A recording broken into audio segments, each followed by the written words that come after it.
День, в котором твои близкие покинут тебя. Видите ли, существует два завтрашних дня. Есть завтра этой жизни и есть завтра последующей жизни. Что же касается завтрашнего дня этого мира, с именем Аллаха, никто не знает, застанет он его или нет.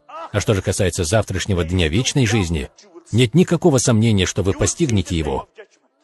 Вы обязательно его увидите. Каждый человек будет присутствовать в день суда. И Аллах описывает удивительную картину судного дня. Он говорит: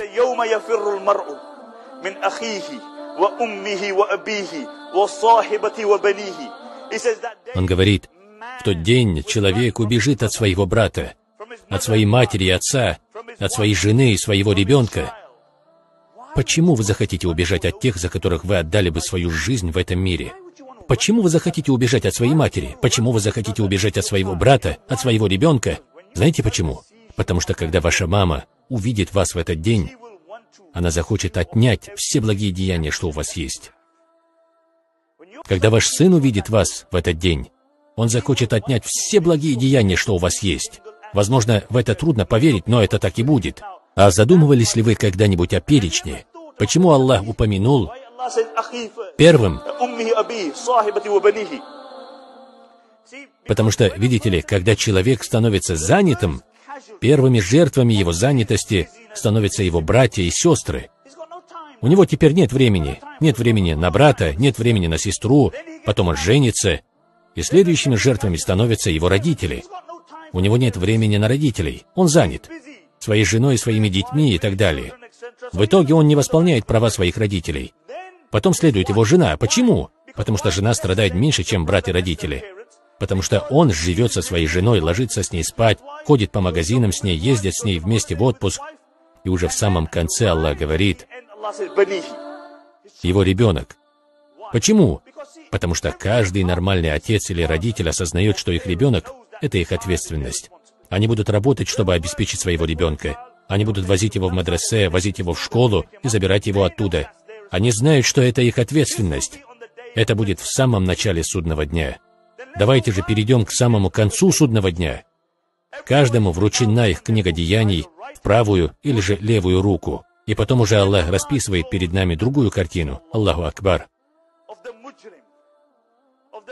Неверующий или же мусульманин, что был грешником, Аллах говорит, что когда тот видит, что он пойдет в ад, что он скажет? Аллах говорит: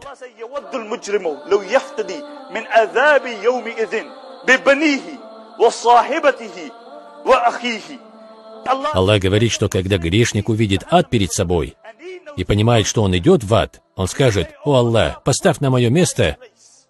И с кого он начинает? Он начинает с того человека, что наиболее любим ему. Он говорит: «О Аллах, поставь на мое место моего ребенка». Потом он говорит: «Мою жену». Потом он говорит: «Моего брата». И тут перечень пройдет в обратном направлении. Он говорит, что наилюбимейший для него есть его ребенок, ради которого он умрет в этой жизни. Когда же он видит действительность последующей жизни? Существует иль-муль-якин. У вас есть знание и вера в ахира, вечную жизнь. Но в тот день у вас появится айнуль-якин. Вы увидите это своими глазами. Это еще одно понятие, как хаккуль-якин. Когда ты входишь в ад и испытываешь его муки, в тот день он увидит ад перед собой, и он скажет: «Аллах, мой ребенок». Потом добавит: «Моя жена и мой брат». Что тут отсутствует? Чего недостает? Родители.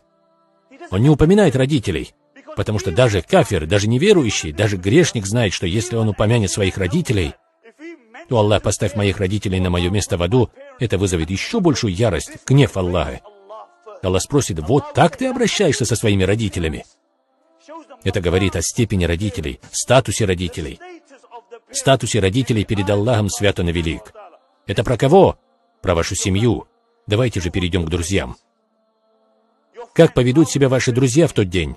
Всевышний Аллах говорит: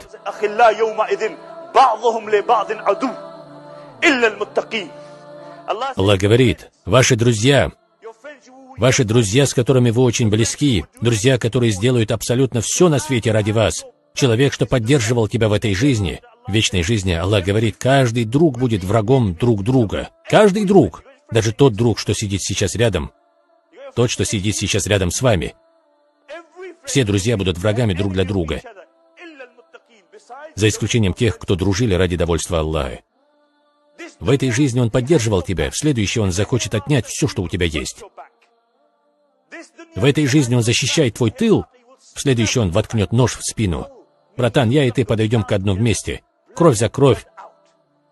Кровь за кровь. Если это не ради Аллаха, то это будет кровавый ад в следующей жизни. Вот что это будет.